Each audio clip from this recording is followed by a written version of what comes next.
first you have to run a report which gives you all the IDs. Then you take those IDs and you convert it into the file, basically.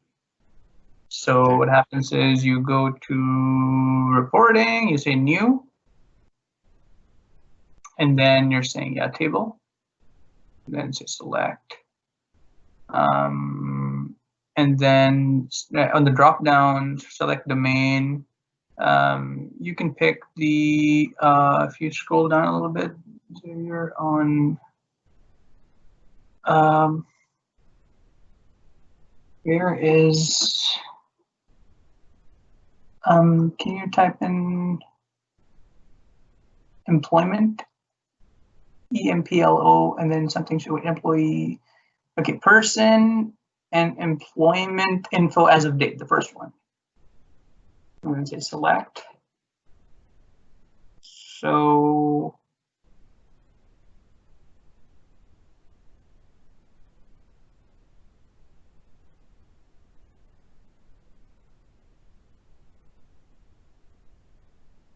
can you hear me? yes. There we go. So Okay. Give it a name. Okay. Now we're gonna. Yes. So if you scroll up, this is this report is what you published back to comp. It's the base salary. yes. Okay. And we're just simply deleting that record.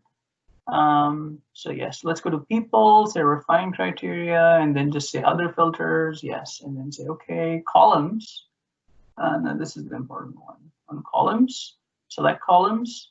So what do we want on this file? We want first the user ID. That's right. That's there.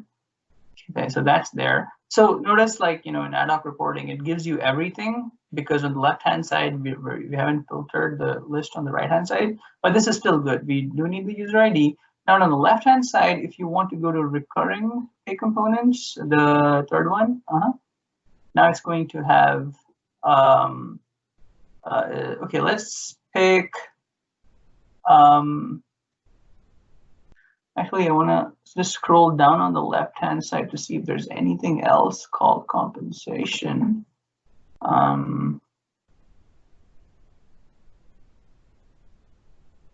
Information. Okay, there it is, compensation information.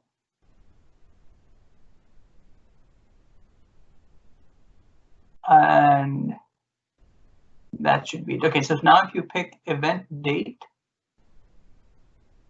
and then if you pick the event reason, hopefully this should be it. If you say transaction sequence number, actually, so this is just a nice to have. Yes, this is like that, and say done.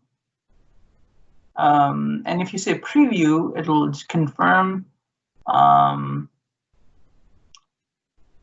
Actually, let me do this. So if you say filters, if you go in the filters and pick refine criteria and pick the same compensation information on the left-hand side, and then pick the start date, event date, and then say 4/1, because you only want to see the records on 4/1/2020, right? Yes. So you want to pick 4/1/2020, and okay, say done, and then let's just say preview. So hopefully this should give us, there's a preview button on the bottom right. Okay. Oh, on the bottom right? Yeah, if you say close and then bottom right, yeah, there, hit it. This is just to confirm this is what we want. Yes, we want the ID. The event date is not displayed here for some reason. I think it's just formatting issue. But you do see that only these employees received it, whereas we were expecting a lot more, right? Yeah, but that's a preview, I think. So it's saying the first 100 rows. Yes, but I think it's only these. But okay, but that's the procedure. So we can, you know, solve it further later. But so if you say done, and if you If you save this, yes. Now if you come back on the main screen, yes, on reporting center, and then if you run this report on the last, yes. If you run it, let's do a CSV option, and then as of date is fine. Let's run it. So this file becomes the input for the import that's going to delete those compensation records. Okay. But yeah, there's a problem here, I guess. Somehow we had a lot more. I think we had 122. So let's pick one employee and see like in success factors how they look.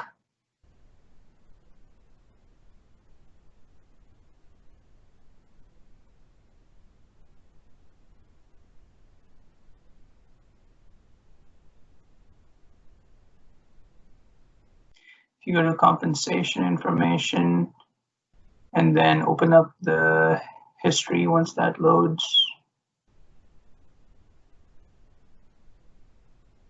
Okay, if you open that up, so our intent is to delete the April 1st, 2020 record. And then that will entirely get deleted, basically, that entire record. So I think because we are recording, we'll keep it concise where we ran the file, we will arrange the file, and we will import it, because the employee is not getting picked up on file, yes, but it's more like a data or refining the report to include. It's a report issue. Yeah, report issue, or maybe it's RBP, like who's running it. Maybe it could be like many reasons. Yeah. But we'll get to the end-to-end procedure, and then it's sounds good. Yeah, we don't need to have the 122. Cool. So now if we go to import employee data, which is the EC way of importing data. Yeah, there it is.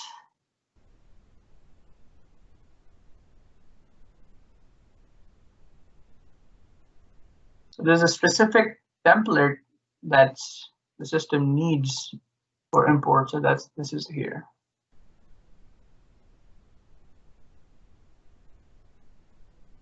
Okay, first we're gonna drop down. We're gonna say download template.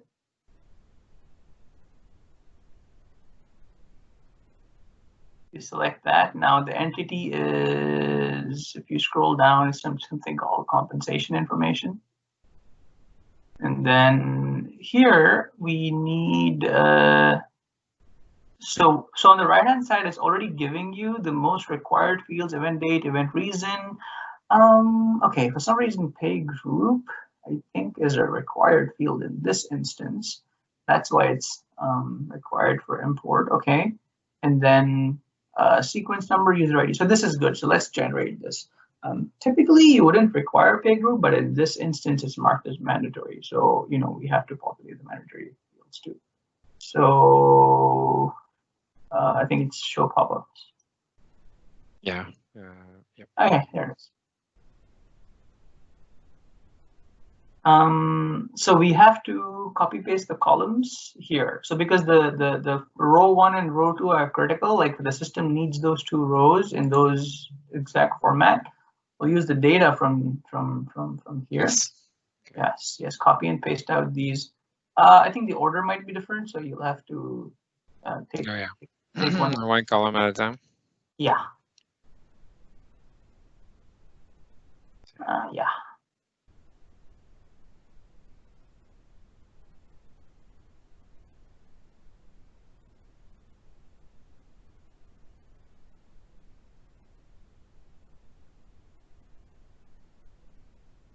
Okay. And so that where should be 1-4. 4-1. Oh yeah, 4-1. 4-1 2020. I thought we had. Oh yeah, the date didn't come on, right? So. Also the second column called pay, and it looks like it's the code and the text. So we just need the code there. So like if you just replace the pay annual with just PAYANN. I think the way the report ran it is, we have to so refine the report later on, you know, so it's I just see. Y and then, yeah, that's about it. Okay. Okay, so sequence number is always 1, typically. Okay. Sometimes the sequence number comes as 2, so we have to, whatever it is, we have to copy paste it. Okay. Now the pay group is the one surprise field. So if you want to go back to the report and include pay group, that would be better. Or did we close the report? If we close the report, actually, we can. If I what? Close this one? No. Yeah, let's go to the report and let's run that pay group column as well. Okay, I'll just change.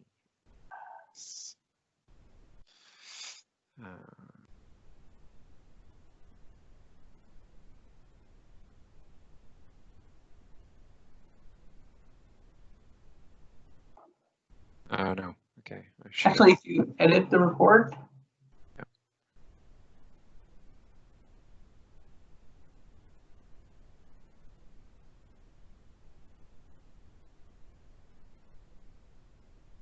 Columns and then pay group.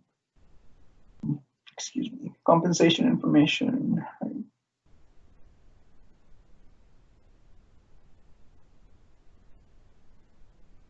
Okay, cool.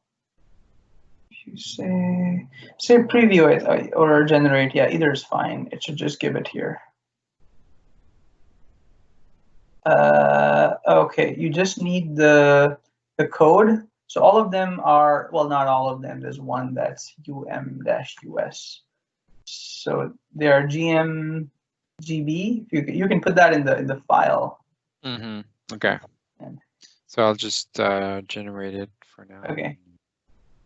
And then copy pasting. Just keep the code. Okay.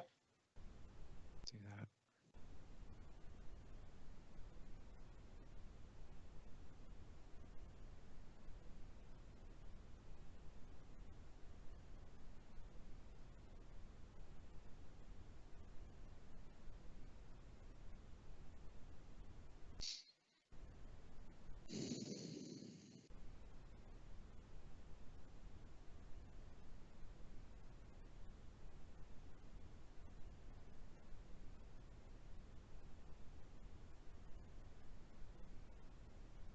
Okay. So, okay. So this is the general file that we use for importing data. Like if you're adding data to the system. Right now, the exception is we know these are existing in the data in the system. We want to mark these for deletion. So the system takes this file and it's going to compare if it has this record. The operator column is just that. It's used in this specific situation to do deletions, basically. So in operation column, if you want to type in caps delete, so yeah, typically like in 99% of the cases, that column is blank. Right now we need it. So this will be the biggest, use case. So if you say save and then, okay, now if you go back to the data import screen and do a test import on this, so we can, see if there's any other, if the system proposes anything else. Go to import employee data.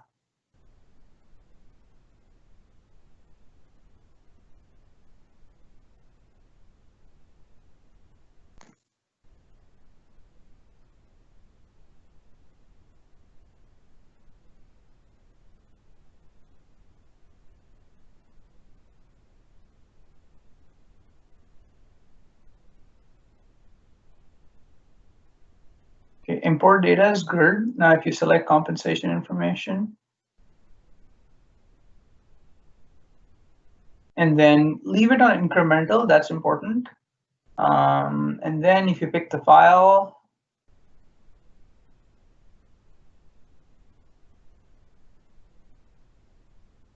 okay, all of this looks good. Click on validate import file data, so you know that like the format is correct. Okay, that is an invalid external code for pay group. Maybe there's no um-us. Can we open a second tab in success factors and just see like what the code is? um-us invalid code. So if you go back to the system, is that the space there? Maybe there's the space at the end. Yeah, maybe. I don't know. Let's try again without the space. I don't. Usually it doesn't consider the space. Yeah, but... yeah. No, it's actually not considering it because in the let's save this. Because yeah. Okay, let's try. Because I think even in the error message it's giving, there's not showing a space there. We don't know. No. Yeah. So if you duplicate this tab, you're like, you can leave this tab open. It's okay. So if you open another success factors tab. So. Oh, okay, in the browser. Okay. Yep. Yeah, in the browser. Sorry. Yes. If you duplicate that, let's go to manage data. And then click on that and say the first drop down that comes up, say pay group.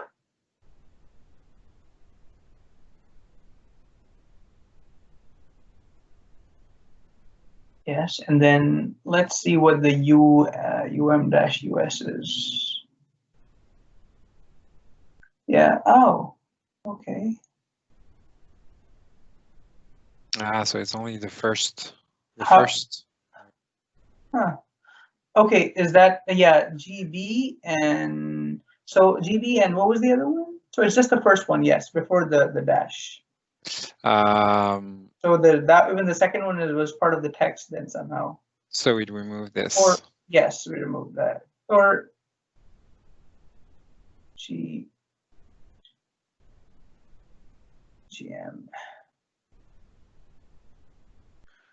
So was UM and GM both in the list? Let's see. Or was it GB in the list? Okay, yeah, GM is there. I can see GM.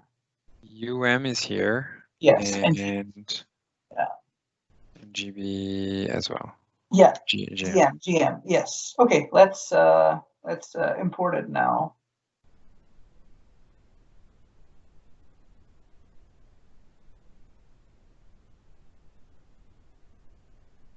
Validate. Okay, so this is good. Now, when you import, hopefully those employees' records should be deleted. Everything is done. So let's check the first employee that we looked at. The the 18. Let me pull his ID again here. Yeah.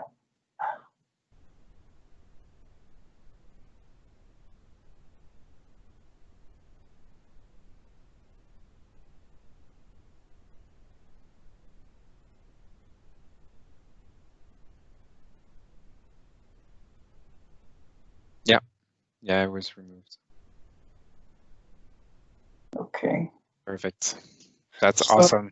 Yeah, like that pay group was the extra surprise, but sometimes, they mark, like the customers mark more than one field as mandatory. So they can be pay group, it can be any custom field additionally. So you just say have the key fields plus any required field. So key fields are start date, event reason, sequence number, and employee's ID, like these 4 fields. And then any required fields.